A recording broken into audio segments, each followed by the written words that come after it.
Picture this. You're on a night train. It's dark, quiet, except for one guy, snoring like a chainsaw in the next bunk. Why do people snore?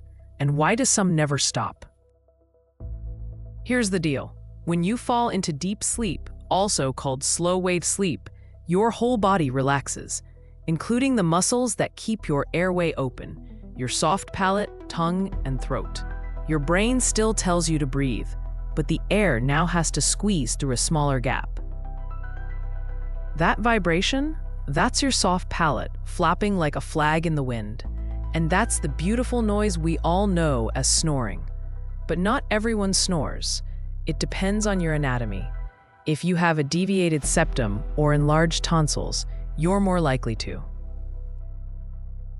So are people who carry extra weight, not because of a dad bod, but because fat tissue can actually press on the airways. And of course, age. The older you get, the weaker your throat muscles become, which means more vibration, more noise.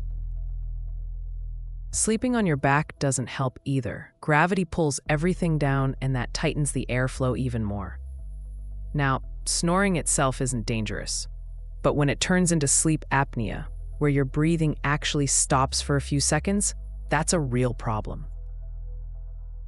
Your brain panics, wakes you up, and you start the whole process over again.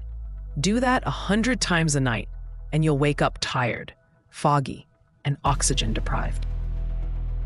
So yeah, try sleeping on your side. Your brain, your heart, and your roommate will thank you. And that's baby science for you.